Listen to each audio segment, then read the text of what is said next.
ऐसा कई बार आपके साथ होता होगा कि जब आप पढ़ने बैठते हो तो कोई ना कोई चीज़ आपके दिमाग में आने लगती है। जैसे लाओ थोड़ी देर इंस्टाग्राम चला लें, दोस्तों से बात कर लें, थोड़ा इधर उधर घूम लेते हैं या थोड़ा सा जाके कुछ खा पी लेते हैं। तो आपको फिर इस तरह से थोड़ा थोड़ा करके आपका जो कुछ मिनट है वो घंटों में बदल जाता है और पूरे दिन का ज़्यादा समय आपका यूं ही व्यर्थ में चला जाता है। फिर आपको एहसास होता है कि आज हमने तो कुछ पढ़ा ही नहीं। तो इस वीडियो में मैं आपको ऐसे छोटे छोटे टिप्स बताऊंगी जिसको अपनाकर आप अपने पढ़ाई का समय बढ़ा सकते हैं। तो सबसे पहले बच्चों, हम कंसंट्रेशन, एकाग्रता को समझते हैं। एकाग्रता क्या है? एकाग्रता आपकी जितनी सोचने समझने की शक्ति है उसको एक ही जगह पर, एक ही चीज पर पूरी तरह लगा पाने की जो आप में अंदर एबिलिटी है, योग्यता है, वही एकाग्रता है या कंसंट्रेशन है। लेकिन जब आप एकाग्रता के साथ पढ़ने बैठते हो तो आपका ध्यान चारों तरफ की बातों पर जाने लगता है। एकाग्रता को समझने के लिए इसके दो पहलुओं पर ध्यान देना होगा। अपने विचारों में नंबर 1, अपने विचारों से सभी डिस्ट्रैक्शन को दूर करना। नंबर 2, जब ये डिस्ट्रैक्शन चले जाए तो कंसंट्रेशन पर कैसे ध्यान दें। तो हम सबसे पहले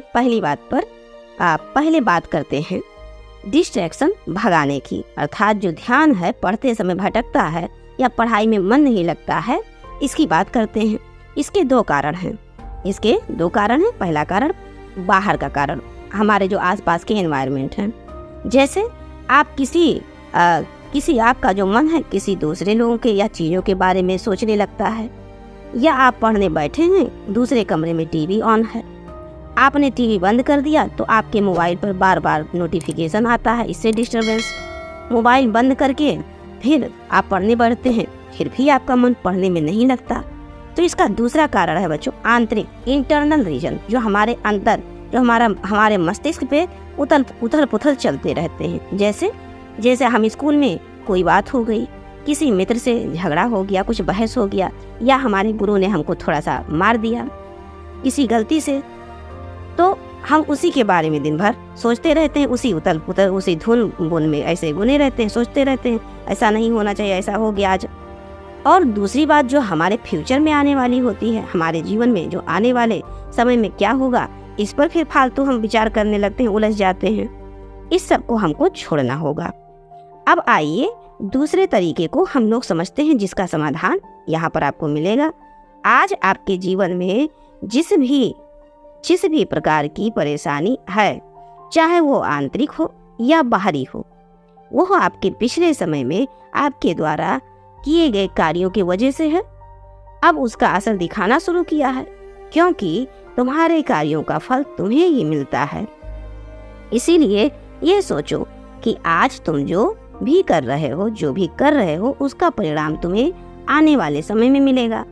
अब यहीं से आपकी सोच बदल जाएगी, यहीं से बच्चों, कि अब तुम्हें फालतू बातों पर ध्यान नहीं देना है। क्योंकि जो भी तुम करोगे उसका प्रभाव तुम्हारे भविष्य पर तुम्हें पड़ेगा, मिलेगा उसका प्रभाव। अपने द्वारा किए हुए पिछले गलतियों के लिए एक बात मोस्ट इम्पोर्टेंट बच्चों, अपने द्वारा किए गए पिछले गलतियों के लिए तुम्हें खुद को माफ करना पड़ेगा। अब आप सोच रहे होंगे ये क्या बात अजीब है कि हम खुद को कैसे माफ कर सकते हैं। जिस प्रकार हम दूसरों को माफ करते हैं, ठीक उसी प्रकार हमको अपनी खुद की की हुई गलतियों पर खुद को माफ करना चाहिए। इससे क्या होता है, हमारे ऊपर जो एक्स्ट्रा प्रेशर होता है, उलझन होता है, इससे हमारा मन हल्का हो जाता है। क्योंकि आज तक तुमसे जो भी गलती हुई उसे आप बदल नहीं सकते हो। क्या बदल सकते हो? बदल के दिखाओ। अगर बदल जाए पिछला जो भी बीत चुका है समय में, तो जो बीता हुआ समय होता है उसको हम बदल नहीं सकते, तो उस पर टेंशन लेने की क्या जरूरत। उसको छोड़ते हैं और फिर आगे बढ़ते हैं। मान लो आज तक आपके नंबर कम आए, आप बार बार कम नंबर आते गए, आपका मन पढ़ने में नहीं लगा, आप फेल हो गए, पापा से आपको खूब डांट मिली। अब आप वो क्या बदल सकते हैं? क्या आप नंबर अभी पिछला जो नंबर है उसको ज़्यादा ला सकते हैं? नहीं। तो उस पर सोचने से क्या फायदा है। अब आप ये सोचो, अब आपको सिर्फ अपने काम से ही काम रखना है। दूसरा, इसी तरह से आपके अंदर ध्यान को भटकाने वाले जो विचार हैं वो अपने आप कम होते जाएंगे। जैसे आप अपने काम से काम रखना प्रारंभ करेंगे, दूसरों के बातों में नहीं सोचेंगे, ना किसी में इंटरफेयर करेंगे और ना किसी ने क्या कहा इस पर कोई ध्यान देंगे, वहीं से आपका जो ध्यान भटकने की जो प्रक्रिया धीरे धीरे कम होने लगेगी। अब आइए नेक्स्ट बात। अब बात आती है कि अब कंसंट्रेशन या एकाग्रता को कैसे बढ़ाएं। तो अब आप सोचें कि जो आप काम करने जा रहे हैं उसका परिणाम आपको मिलेगा। तो कुछ भी हो जाए, अब आपको अपना जो ध्यान है वो केवल और केवल पढ़ाई पर ही लगाना है, अपने ही काम पर फोकस करना है। दूसरा, अब मैं आपको 2 मिनट कुछ जरूरी बात कहूँगी जिसे आप अपने आप को हमेशा याद दिलाते रहिएगा। अपने आप को बार बार उस बात को याद दिलाते रहना है आपको। देखिए बच्चों, पहला आप क्या कहेंगे, मैं पढ़ सकता हूँ या मैं पढ़ सकती हूँ, मैं एकाग्रता से अपनी पढ़ाई कर सकती हूँ या कर सकता हूँ। मेरे लिए फालतू के विचारों से बाहर निकलना बहुत ज़रूरी है।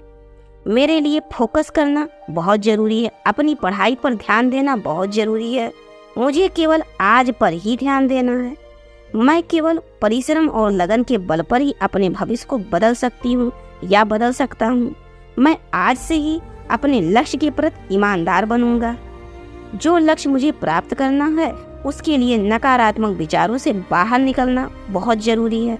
मैं पढ़ सकता हूँ, मैं बहुत अच्छी तरह से पढ़ाई कर सकता हूँ, मैं बहुत अच्छे कंसंट्रेशन से पढ़ाई कर सकती हूँ या कर सकता हूँ, और अब मैं करके दिखाऊंगी या करके दिखाऊंगा। इस तरह से आप ही हैं बच्चों, वो आप ही हैं जो अपने आप को प्रेरणा देकर अपना भविष्य संवार सकते हैं। तो अब इस मोटिवेशन शब्दों के साथ मिलते हैं आपको नेक्स्ट